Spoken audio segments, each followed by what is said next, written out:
Hello everyone, this is the National Master Alessandro Santagati, and today we will see a game that I played on ACC 3 years ago.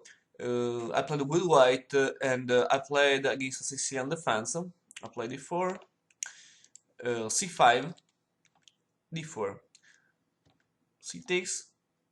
I played Morra Gambit. This gambit is very interesting because the white sacrifice a pawn, but after that the white has a good compensation about the activity. This diagonal free, these two files open, so is interesting. So now we see how go this game. So d takes c3, knight takes, and a6.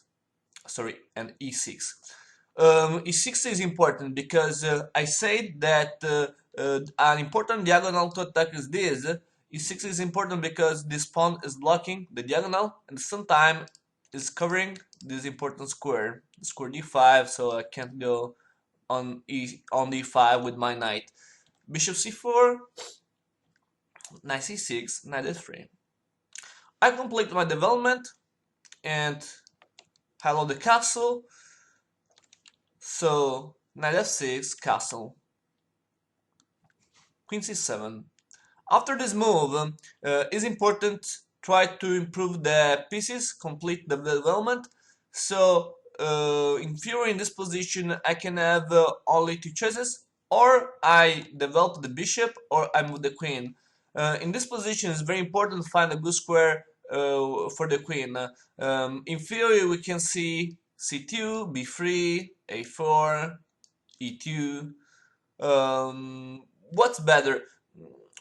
In C2 is not so good because this file is open, so in the future probably a rook on c8 can give some problem on the queen, so it's not so good.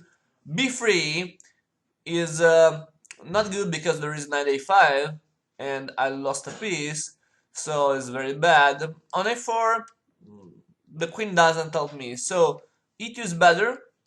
Why? It's better because okay, black can't attack my queen, and at the same time the queen can defend e4 and can help me to push the pawn on e5, so it's much better. Now knight g4.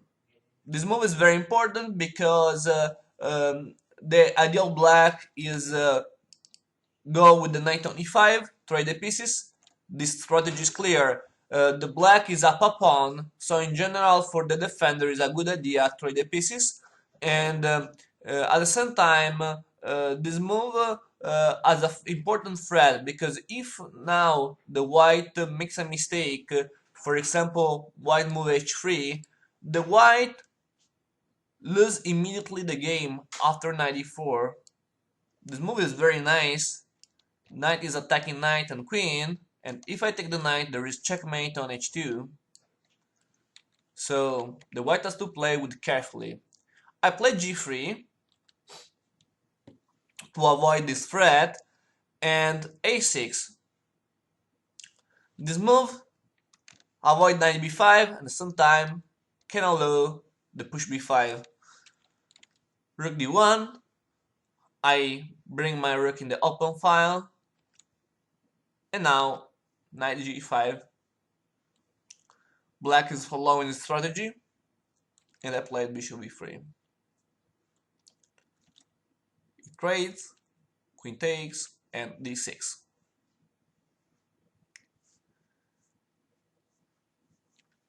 Bishop f4. This pawn is backward, so my idea is to make pressure against it. Bishop and rook is attacking that.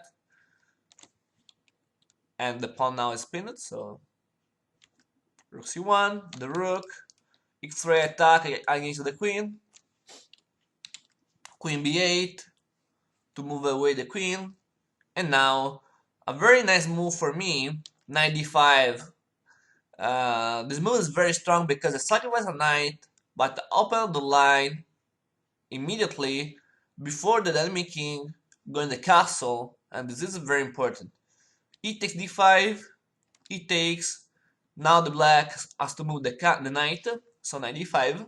I take it, b takes, and d6. So I open the files, the diagonal, and now there is this very strong attack against f7.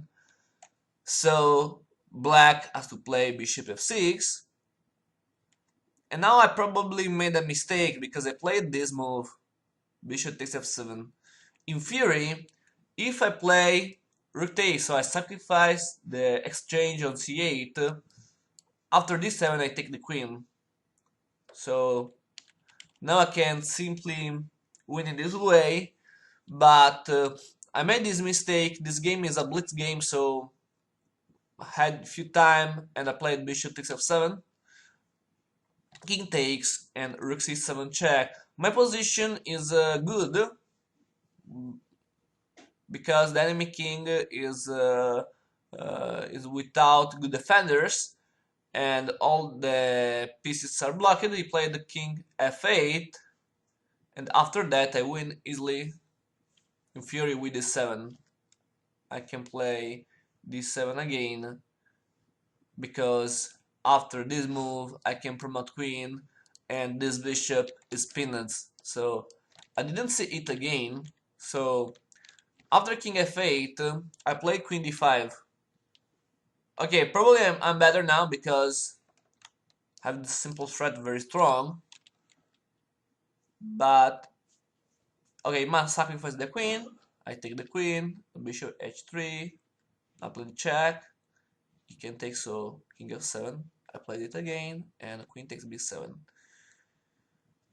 Okay, so okay, a queen against two rooks, two bishops against the rook, but this pawn is very important, very strong for me, and this pawn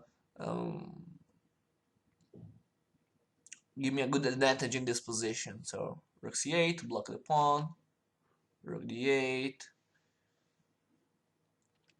king g6.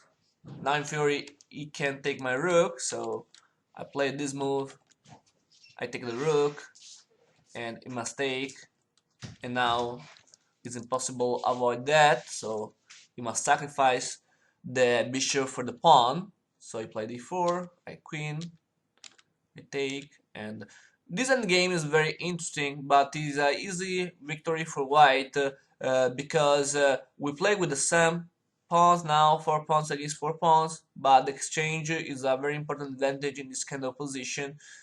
We can imagine that at the hand I sacrifice the rook for bishop and a pawn, so I take an endgame with 4 pawns against 3 that in general is an easy victory for white. So rook c6 check. Okay, in this case I take immediately the pawn, so not a problem this. And after that my strategy is very easy, so I push the pawn, the passed pawn, and the victory is not a problem. Now for me it's impossible push because there is the bishop, so I can push that, so I bring my king on the center, so king e2, I trade, and I defend my pawn, and now I have a new passed pawn, so I can push that. And okay, after that, now the bishop, okay, now I can promote, but the black problem is that in this position the bishop has to cover the square a7 and f8, so I can push first a7, he must take, and after that f8 queen, so the game is completely win. Okay, thanks for your attention, and see you for the next video.